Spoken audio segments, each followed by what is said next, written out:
Bapak Ibu kaum muslimin dan muslimat yang dimuliakan oleh Allah, dalam rangka memperdalam kembali ajaran agama Allah, mari pada malam yang berbahagia ini kita kembali lanjutkan kajian fikih kita dengan kitab Al-Fiqhu Islami wa Adillatuhu karya Syekh Wahbah Az-Zuhaili rahimahullahu ta'ala anhu. Dan insyaallah pada malam yang berbahagia ini kita lanjutkan kajian kita masih dengan urusan moral, etika dalam pergaulan sehari-hari, batasan-batasan yang dibolehkan dan batasan-batasan yang tidak dibolehkan untuk kita lakukan. Masih tentang dalam pembahasan itu. Selanjutnya pada paragraf berikutnya Syekh Wahbah Az-Zuhaili mengatakan dengan mengutip pendapat dalam fikih mazhab Hanafi, beliau menuliskan wa yukrahu tahriman indal hanafiyati takbilar rajuli fammar rajuli. Jadi hukumnya makruh bagi makruh tahrim ya dalam mazhab Hanafi, yang namanya makruh terbagi kepada dua. Kalau dalam mazhab jumhur ulama makruh ya makruh. Makruh itu mayusabu ala tarkihi wa la yu'aqibu ala fi'lih. Sesuatu yang diberikan pahala kalau tidak dikerjakan tapi akan berdosa. Sesuatu yang diberikan pahala jika ditinggalkan dan tidak berdosa jika dikerjakan. Itu definisi makruh dalam mazhab jumhur ulama. Tapi dalam mazhab Hanafi makruh dibagi kepada dua lagi. Satu makruh dekat-dekat ke haram, jadi mengerjakannya itu sebenarnya sama dengan haram dalam bentuk yang sedikit lebih lembut ya. Itu namanya makruh tahriman, itu istilah dalam mazhab Hanafi. Satu lagi namanya makruh tanzihan, makruh lebih dekat kepada mubah ya. Kalau makruh tanzihan perbuatan makruh tapi lebih dekat kepada perbuatan mubah, sehingga kalau kita melakukannya masih tidak apa-apa, masih kena hukum mubah. Nah, di dalam mazhab Hanafi menggunakan istilah makruh tahriman indal hanafiyati. Apa yang dimakruh tahrimkan dalam mazhab Hanafi? Takbilar rajuli fammar rajuli. Seorang laki-laki mencium bibir atau mulut dari laki-laki yang lain, atau sebaliknya perempuan mencium bibir perempuan yang lain. Ya, ciuman dengan syahwat atau ciuman dengan tidak syahwat. Karena dalam sebagian tradisi menghormati orang lain itu mencium, ya mencium bukan pipi ya, tapi mulut. Ya, mencium mulut itu dilarang di dalam mazhab, atau makruh tahriman di dalam mazhab Hanafi. Di dalam mazhab Syafi'i, Maliki dan Hambali hukumnya haram. Ya, jadi laki-laki apapun alasannya memberikan penghormatan kepada sejenisnya. Begitu juga perempuan memberikan penghormatan dengan sejenisnya, sama-sama cium di mulut, karena itu tradisi pada sebagian masyarakat, terutama masyarakat di Timur Tengah. Maka kemudian kajian hukumnya ada di dalam mazhab fikih, wabil khusus di dalam mazhab fikih Hanafi. Nah, di dalam fikih mazhab Hanafi hukumnya makruh tahrim, makruh dekat kepada haram. Tapi dalam mazhab mayoritas ulama hukumnya jelas haram, tegas, lebih tegas lagi. Nah, itu yang pertama. Yang kedua, yang pertama tadi fammar rajuli au yadahu. Yang kedua tangan, tidak boleh takbilul yad, tidak boleh cium tangan. Itu dalam mazhab Hanafi. Siapapun dia, apapun kedudukannya, seorang ulamakah dia, seorang biasakah dia, seorang gurukah dia, seorang manusia dilarang, atau lebih tepatnya makruh tahrim cium tangan orang lain.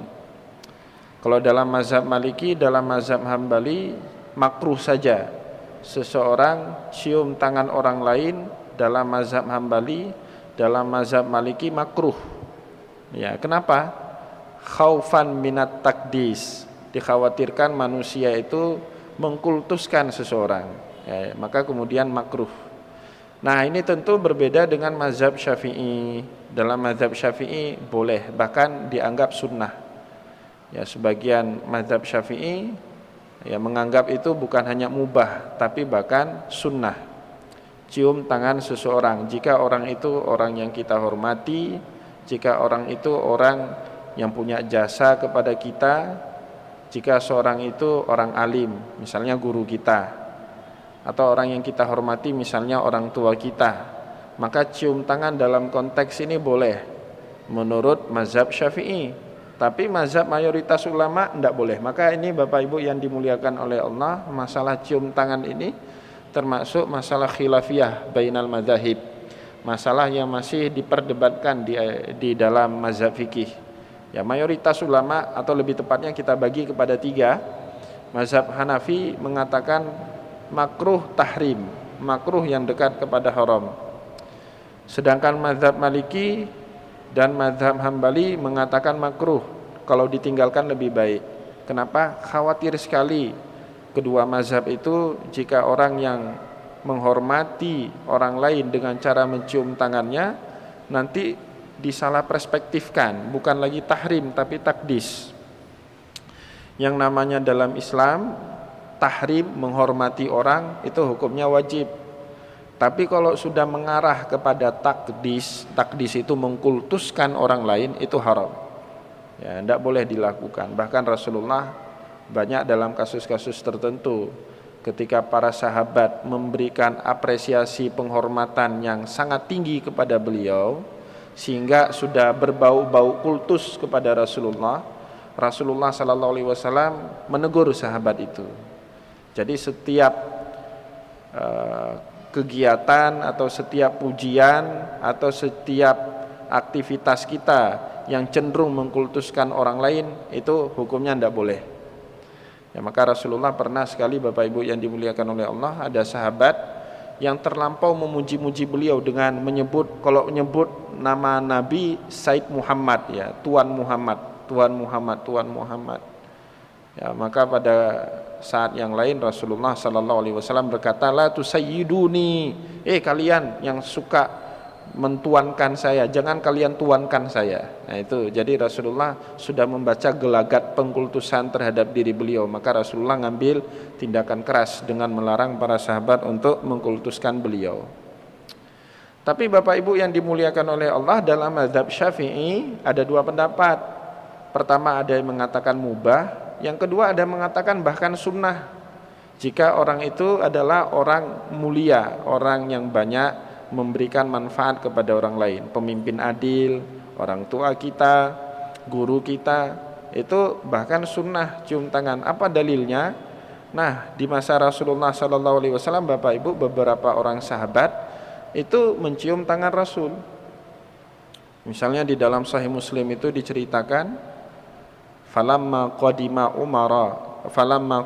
Umaru radhiyallahu anhu al-Madinata, ketika Umar radhiyallahu anhu masuk ke kota Madinah dari perjalanan jauhnya, ya, dia bertemu dengan Rasulullah, faqabbala yadahu, maka kemudian Umar bin Khattab pertama sekali ketemu dengan Rasul itu langsung cium tangannya.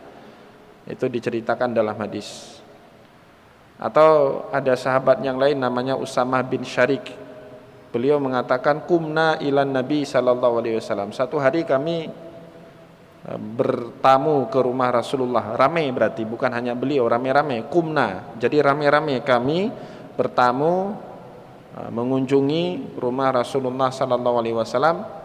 Faqabbalna yadahu, kami pun semua mencium tangan Rasulullah Sallallahu Alaihi Wasallam.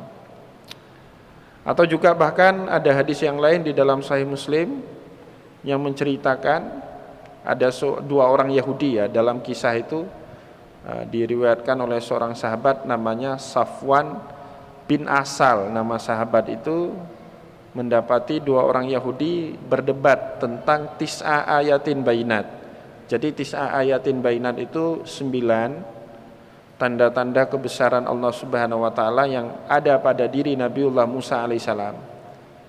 Ya, itu sebenarnya cerita ada di dalam kitab Taurat, tapi mereka tidak paham apa-apa aja yang 9 poin itu. Sehingga terjadi diskusi panjang. Mereka nanya akhirnya kepada sahabat Rasulullah yang bernama Safwan bin Asal tadi. Kemudian Safwan mengisyaratkan agar mereka berdua ini nanya langsung kepada Rasulullah. Ya, mereka datang menghadap Rasulullah tentang 9 ayat atau 9 mukjizat Nabiullah Musa. Itu kemudian diceritakan dalam Al-Quran. Rasulullah ditanya itu, terdiam Rasulullah, tidak bisa menjawabnya, sampai Allah Subhanahu wa taala nanti menurunkan surat Al-A'raf ayat 101. Walaqad ataina Musa tis'a ayatin bayinat fas'al bani Israila idh ja'ahum faqala lahu fir'aun inni la'adhunnuka ya Musa mashhura. Ya, jadi sungguh telah kami turunkan kepada Musa alaihissalam tis'a ayatin bayinat, 9 tanda kebesaran Allah Subhanahu wa taala pada diri Nabi Musa. Fas'al bani Israil, tanya kepada Bani Israel tentang 9 itu. Ternyata Bani Israel saja tidak tahu. Akhirnya dijelaskan satu persatu oleh Rasulullah. Kan ada itu dalam surah Al-A'raf itu, fa arsalna alaihimut tufana wal jarada wal qummala wat tafadi'a wad dama ayatin mufassalatin bayinatin fastakbaru wa kanu qauman mujrimin. Allah Subhanahu wa taala kirimkan kata farsalna alaihimut tufan, angin topan, wat tafadi wad dama, dam itu darah. Air di Mesir ketika itu jadi darah. Ya. Kemudian ada hama kata, ada hama jarad itu belalang. Itu mukjizat Allah itu yang diberikan kepada Nabiullah Musa alaihissalam. Jadi Bapak Ibu, setelah Rasulullah menjelaskan itu kepada 2 orang Bani Israel ini, mereka kagum. Maka 2 orang ini faqabala yadahu wa rijlaihi. Faqabala yadaihi wa rijlaihi. Dalam hadis Muslim itu disebut seperti itu. Faqabala, 2 orang ini kemudian menciumi 2 tangan Nabi, bukan hanya kanan kiri. Yadaihi, 2 tangan Nabi Muhammad diciumi oleh 2 orang Yahudi ini, karena mereka puas betul dengan penjelasan Rasulullah sallallahu alaihi wasallam.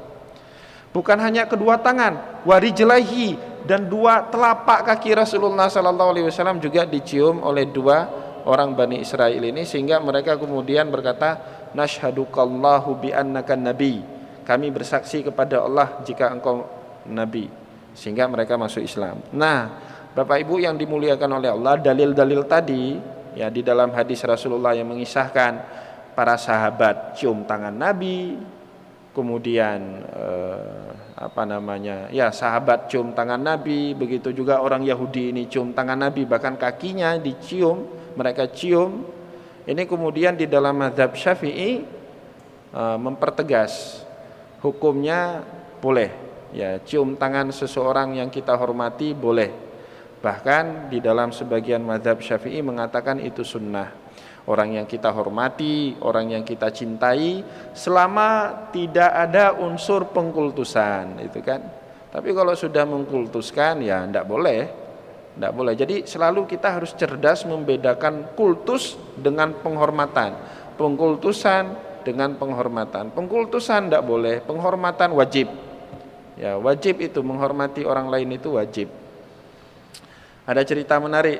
Jadi kalau di dalam hadis itu ada cerita menarik. Fatimah radhiyallahu anha diceritakan di dalam Sahih Muslim.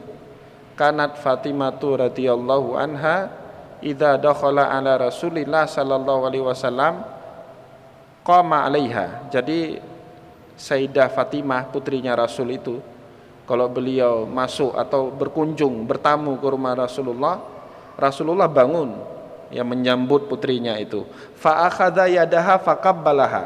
Kemudian Rasulullah sallallahu alaihi wasallam ambil 2 tangan Fatimah radhiyallahu anha dicium sama Nabi Muhammad itu. 2 tangan itu dicium. Itu kan.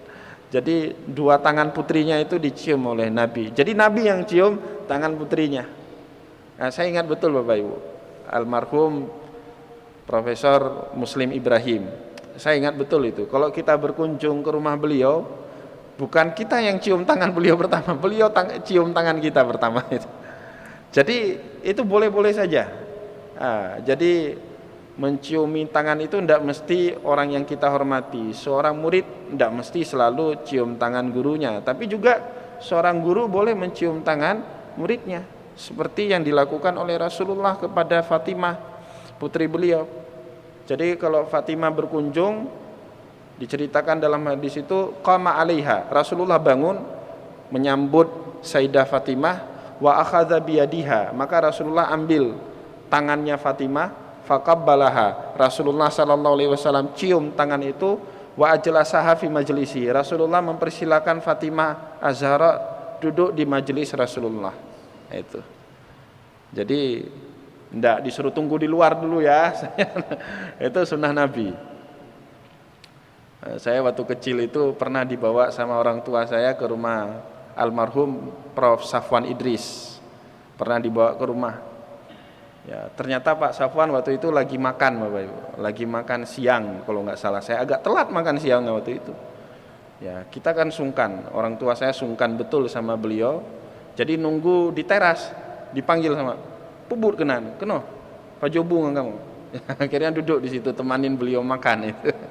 Nah, itu tradisi Nabi seperti itu, mempersilakan duduk di majelisnya. Jadi hanage pesiblahro dalam bahasa Aceh, ya, tidak apa namanya jaga jarak dengan itu, dia dipersilakan itu. Nah begitu juga sebaliknya, ketika Rasulullah Sallallahu Alaihi Wasallam datang ke rumah Fatimah, idza dakhala Rasulullah Sallallahu Alaihi Wasallam ala Fatimata, kalau Rasulullah balik berkunjung ke rumahnya Fatimah, qamat alaihi, Fatimah Az-Zahra bangun menjamu, menjemput bapaknya, orang tuanya.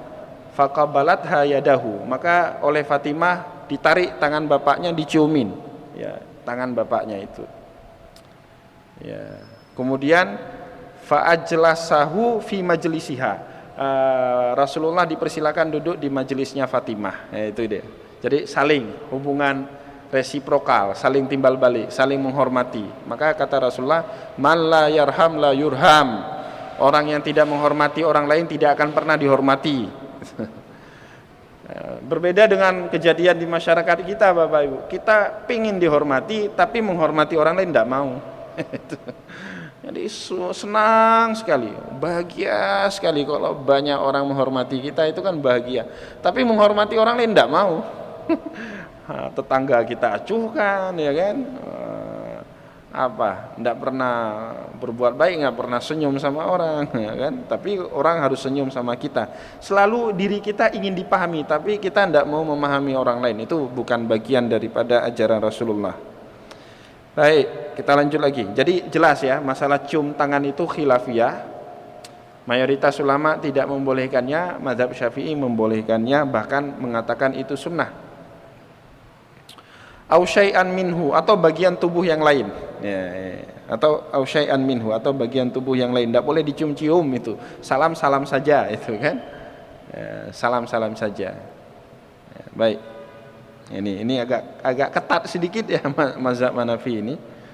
Wa kadza takbilul mar'ati al mar'ata ya, ini tadi laki-laki, perempuan juga sama hukumnya. Seorang perempuan cium perempuan yang lain indaliqain aw wada'in, ketika ketemu atau berpisah. Tidak boleh cium-ciuman kalau dalam mazhab apa istilah cipika-cipiki ya itu. Itulah tidak boleh itu, tidak boleh cium-ciuman dalam mazhab. Tapi mazhab Syafi'i boleh, nanti kita akan jelaskan. Idza kana an syahwatin ya, jika ada syahwat, amma law kana ala wajhil birri fajaizun. Ya, tapi kalau ya itu dianggap baik oleh masyarakat, ya fajaizun, ya boleh. Jadi kembali kepada tradisi kebiasaan. Kalau itu dianggap baik ya enggak boleh. Boleh dalam mazhab Hanafi. Tapi kalau enggak baik, ada syahwat ya enggak boleh. Seperti itu. Nah, bagaimana di dalam mazhab Syafi'i?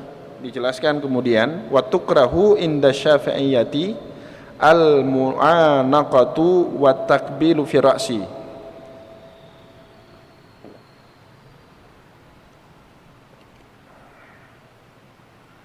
Baik. Jadi di dalam mazhab Syafi'i yang makruh ya, yang pertama al-mu'anaqah. Al-mu'anaqah itu berpelukan. Tapi nanti ada catatan di sini Bapak Ibu. Betul ini mazhab Syafi'i, tapi saya pribadi kurang setuju karena ada kejadian terjadi dengan Rasulullah yang bertolak belakang dengan apa yang diceritakan di dalam mazhab Syafi'i ini. Jadi kita terjemahkan dulu, wa tukrahu inda syafi'iyati al-mu'anaqatu. Al-mu'anaqah itu berpelukan. Jadi hukumnya makruh. Seseorang ketemu orang lain berpelukan, makruh di dalam mazhab Syafi'i. Wa takbilu fi ra'si, cium di kepala, cium tuah. Ya. ya cium tuah namanya kan, cium di kepala itu makruh. Ya. Walau kana ahaduhuma au kilahuma sholihan, meskipun salah seorang yang melakukan itu atau keduanya itu orang soleh, itu diyakini seperti itu. Linahi an dzalika fi hadisin rawahu Tirmizi. Menurut Imam Ramadan Al-Buti ada hadis yang di dalam Sunan Tirmizi yang melarang itu, tapi saya menemukan, saya coba cari, tidak saya temukan larangan itu. Bahkan justru saya tadi menemukan kebalikannya. Jadi ada juga hadis di dalam Sunan Tirmizi diriwayatkan oleh sahabat namanya Aqra bin Habis radhiyallahu anhu. Jadi kata Aqra bin Habis, ra'aitu Rasulullah sallallahu alaihi wasallam qabbalal Hasan wal Husain. Suatu hari qabbala Hasan wal Husain fi ra'si, tepatnya. Suatu hari saya melihat Rasulullah sallallahu alaihi wasallam menciumi cucu-cucunya itu di kepalanya. Cium tuah dalam bahasa Acehnya. Ya. Fakultu, aku pun berkata kepada Rasulullah, ya Rasulullah, innali ihda asyara banin. Ya Rasulullah, saya punya 11 orang anak. Ma qabaltu ahadan minhum. Satu pun tidak pernah saya ciumi mereka. Kata Aqra bin Habis. Maka Rasulullah sallallahu alaihi wasallam berkata di dalam hadis itu, man la yarham la yurham. Orang yang tidak pernah mengasihani orang lain atau orang yang tidak pernah menghormati orang lain, orang itu tidak akan dikasihani atau tidak akan dihormati. Jadi di dalam hadis itu Bapak Ibu ada indikasi kuat kalau Rasulullah SAW di masa hidupnya itu menciumi cucu-cucunya, memberikan penghormatan dan seterusnya dengan cara menciumi kepala mereka dan seterusnya. Maka di sini meskipun disebut makruh, tapi kita temukan riwayat sebaliknya yang dilakukan oleh Rasulullah SAW. Nah, di dalam mazhab Syafi'i menurut Imam Ramadan Al-Buti, menurut Syekh Wahbah Zuhaili di sini illa liqadimin min safarin, kecuali bagi orang yang baru datang dari perjalanan jauh, itu boleh autubaidu liqa'a urfan, atau lama tidak bertemu secara uruf, secara adat. Apa misalnya ukuran adat setempat lama tidak bertemu berapa? Sebulan, 2 bulan itu. Kalau udah lama tidak bertemu kemudian kumpul lagi, ya tidak apa-apa. Katanya seperti itu. Fayakunu sunnatun, ya maka kejadiannya menjadi sunnah. Tapi saya berpendoman kepada hadis tadi, cium di kepala jika itu adalah bentuk penghormatan kita kepada seseorang, itu pun baik Bapak Ibu yang dimuliakan oleh Allah. Jadi semua itu, cium di kepala, cium di tangan, apalagi cium di badan, cium di pipi. Ya kalau orang Mesir itu kalau pelukan itu pipi kita diciumnya Bapak Ibu. Itu semuanya kan kalau bahasa fikih atau lebih tepatnya bahasa tasawuf litabarruk. Ya, untuk mendapatkan keberkahan daripada orang yang kita ciumi itu. Jadi kita menghormati seorang guru, ya mengharapkan keberkahannya, kita ciumi tangannya atau kita ciumi keningnya, itu kita mengharapkan keberkahan dari orang tersebut. Nah Bapak Ibu yang dimuliakan oleh Allah, yang namanya keberkahan itu tidak hanya diyakini oleh kita muslim Bapak Ibu. Bapak Ibu perlu tahu ini, bukan hanya orang muslim percaya itu, bahkan orang-orang barat pun percaya itu. Buktinya apa? Kalau misalnya kita ngefans betul dengan seseorang, pasti properti orang itu kita kejar itu kan. Misalnya ada seorang fans berat kepada olahragawan, pada sepak bola misalnya Ronaldo atau siapa, itu propertinya itu kita kejar habis-habisan. Jadi saya pernah baca satu buku Michael Jordan Bapak Ibu. Michael Jordan itu pebasket terhebat di dunia. Jadi dia pernah 9 kali MVP. MVP itu pemain basket terbaik di NBA, dan pernah 8 atau 9, ya 9 kali juga masuk ke final. Ya, dalam membela klubnya, terutama yang terakhir itu Chicago Bulls. Jadi dia membela klub basketnya itu sampai 9 kali masuk final. Dari 9 kali masuk final itu Bapak Ibu, 8 diantara dia dapat juara, satu lagi itu runner up. Jadi 8 kali klub basket yang dibela sama Michael Jordan itu juara NBA, masuk final, tapi satu kalah. Ya, jadi runner up kalah. Nah, setiap kali menang dia pakai, mohon maaf, ada celana dalam yang dia yakini itu dia menyebabkan dia menang. Ketika satu kali final dia nggak pakai celana dalam itu, klub basket yang dia bela kalah. Jadi celana dalam Bapak Ibu. Jadi dia pakai celana dalam itu kalau main basket selalu menang sampai ke final. Sekali final dia lupa pakai celana dalam itu, klub basket yang dia bela kalah. Itu orang barat itu, orang yang nggak percaya superstition. Katanya takhayul berkah itu nggak percaya. Nah setelah dia gantung sepatu, pensiun jadi pemain basket, celana dalamnya itu dilelang Bapak Ibu. Tahu nggak lakunya berapa? 2 juta US dollar. Berapa sekarang? 2 juta US dollar itu berapa miliar itu? Ya 12 miliar ya, sekitaran itulah. Kalau sekarang kursnya 14.700. Celana dalam laku miliaran Bapak Ibu. Orang barat percaya itu. Saya baca lagi profilnya Bill Gates. Bill Gates itu menjadi orang terkaya di dunia karena dia sangat kagum dengan seorang kaya raya di Amerika namanya Andrew Carnegie. Jadi Andrew Carnegie itu waktu Perang Dunia Pertama, Perang Dunia Kedua dia orang terkaya di dunia waktu itu. Ya, saking kayanya dia Bapak Ibu, Filipina ketika itu mau merdeka dari Spanyol sebelum kemudian diduduki oleh Amerika, mau merdeka dari Spanyol tidak punya duit untuk beli kemerdekaannya. Jadi Spanyol, Raja Spanyol waktu itu mau memberikan kemerdekaan kepada Filipina asal pemerintah Filipina bayar 20 juta US dollar setelah Perang Dunia Kedua. Pemerintah Filipina ketika itu miskin betul, tidak punya duit. 20 juta US dollar banyak sekali ya, mungkin sekarang 200 juta US dollar. Waktu itu 20 juta US dollar, tidak punya duit. Andrew Carnegie ini Bapak Ibu yang bayar duit untuk kemerdekaan Filipina, saking kayanya dia waktu itu. Tapi seumur-umur hidupnya dia tidak pernah menginjakkan kakinya di Filipina. Nah orang ini dikagumi betul oleh Bill Gates, orang terkaya di dunia. Ya sehingga kemana-mana Bapak Ibu fotonya Andrew Carnegie itu ditaruhnya ke dompet dia. Kemana-mana itu di dompet dia itu ada foto Andrew Carnegie. Maka Bill Gates orang kaya dan juga filantropi, orang dermawan. Kenapa? Barokahnya mau foto ditaruh. Jadi bukan hanya orang Muslim yang percaya itu. Jadi bohong kalau ada orang misalnya sebagian kelompok Islam hana berkah panena berkah gure. Itu orang nggak pas itu menurut saya. Saking adanya berkah ini Bapak Ibu, di buku psikologi saya baca buku psikologi. Jadi Tiger Woods, penggolf terhebat di dunia itu Tiger Woods.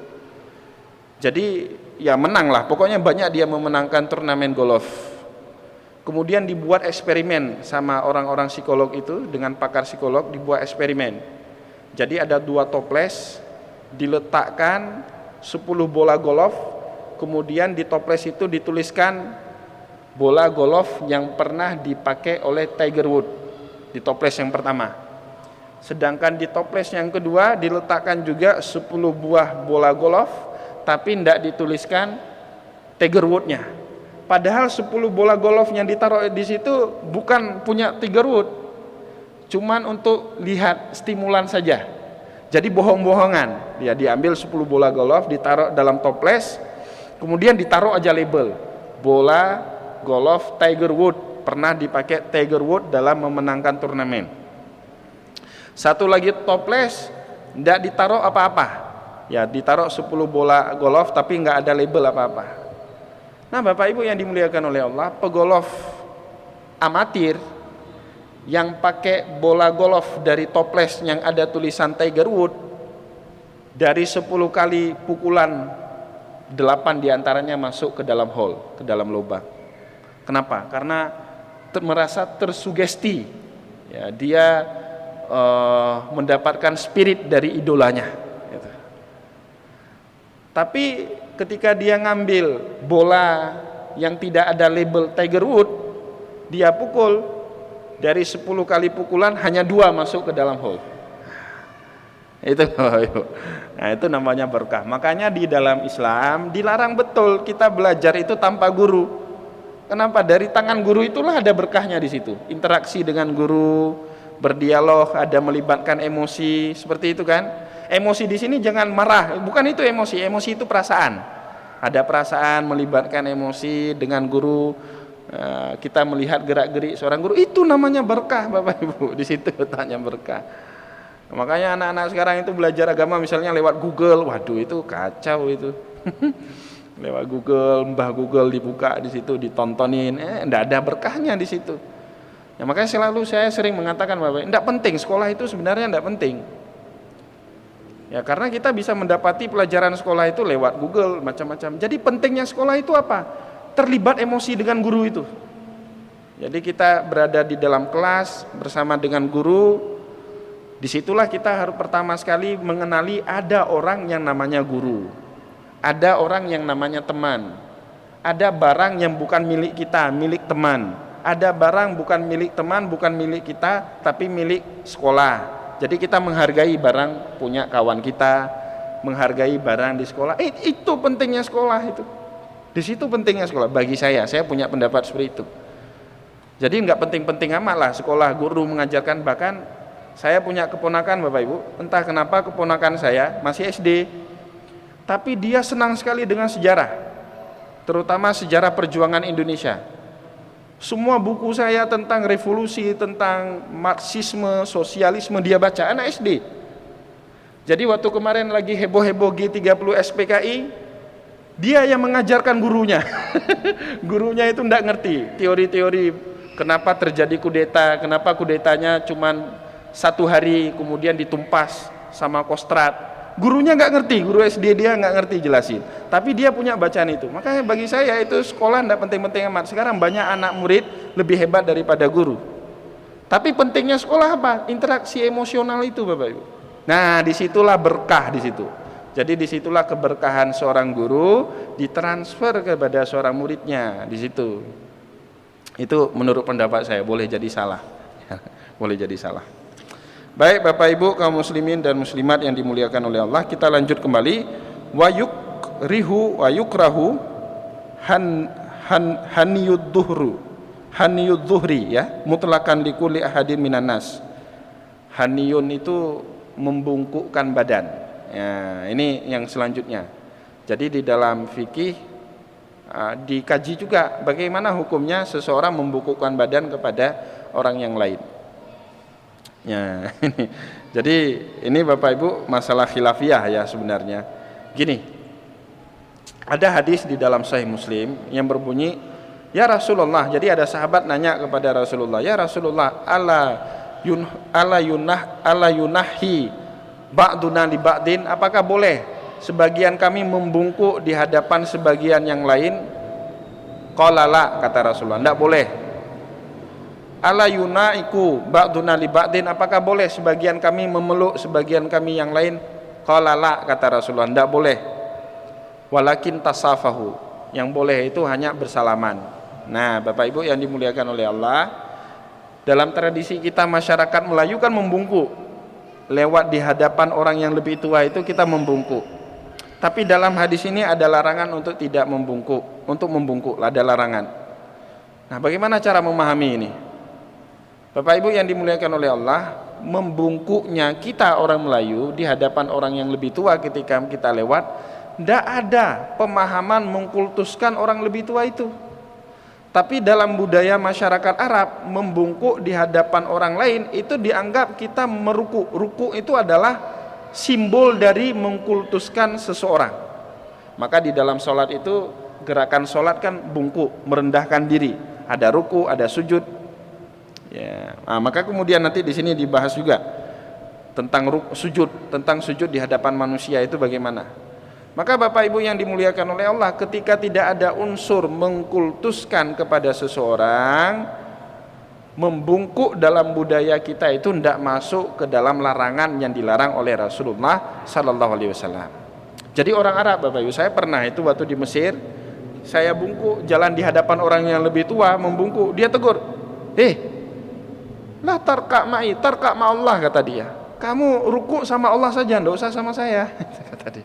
Karena dalam pemahaman mereka membungkuk itu usaha kita untuk mengkultuskan seseorang. Tapi dalam budaya Indonesia kita tidak membungkuk jalan di hadapan orang tua jadi masalah, dianggapnya kita orang sombong, enggak tahu etika sopan santun kan gitu. Jadi membungkuk dalam budaya kita itu baik. Tapi membungkuk dalam budaya Arab dianggap tidak baik. Kenapa? Ada unsur pengkultusan. Dalam budaya kita tidak ada unsur pengkultusan. Nah, itu harus dipahami dengan baik, ya. Ya.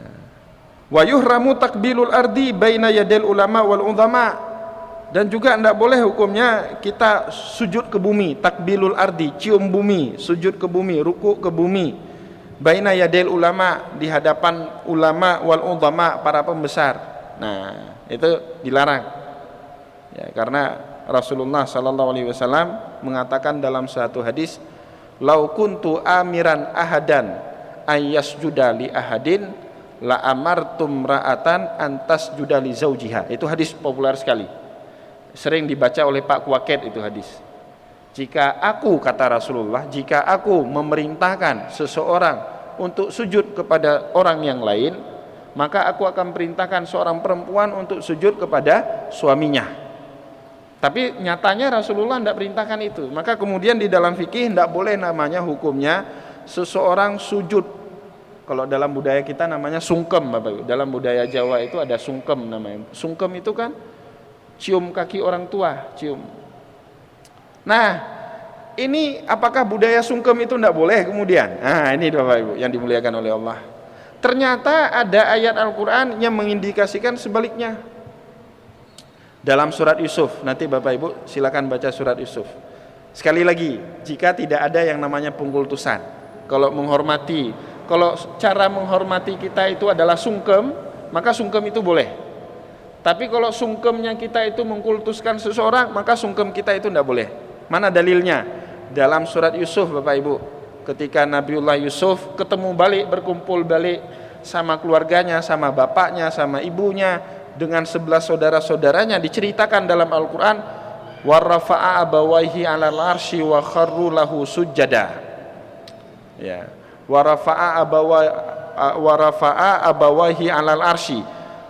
Bapaknya itu diangkat ke atas arsy, ke atas singgasana, wa kharru lahu sujjada. Kemudian saudara-saudara Nabiullah Yusuf itu yang 11 orang bersama bapak dan ibunya itu sujud kepada Nabiullah Yusuf alaihissalam. Sebelumnya kan sudah mimpi dulu, waktu kecil Nabi Yusuf itu kan mimpi, inni ra'aitu ahada asyara kaukaban wasyamsa wal qamara ra'aituhum li sajidin.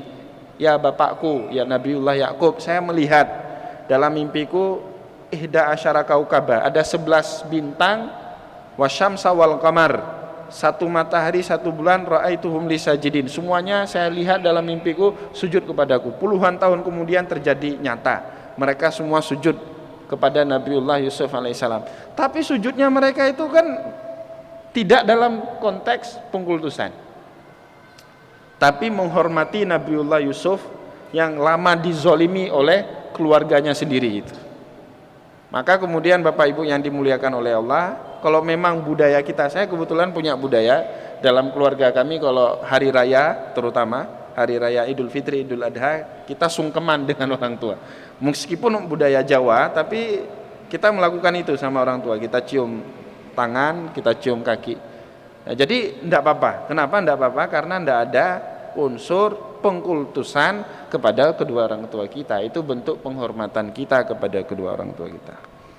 Baik Bapak Ibu kaum muslimin dan muslimat yang dimuliakan oleh Allah, kita padakan terlebih dahulu pertemuan kita di malam yang berbahagia ini. Semoga bisa menjadi panduan etis dan moral kita, apa yang sudah kita jelaskan di malam yang berbahagia ini dalam pergaulan kita sehari-hari. Saya mohon maaf jika ada kesilapan kata dan kesalahan sikap. Wallahu muwaffiq ila aqwamit thoriq wa nasrun minallah fatun karim. Wassalamualaikum warahmatullahi wabarakatuh.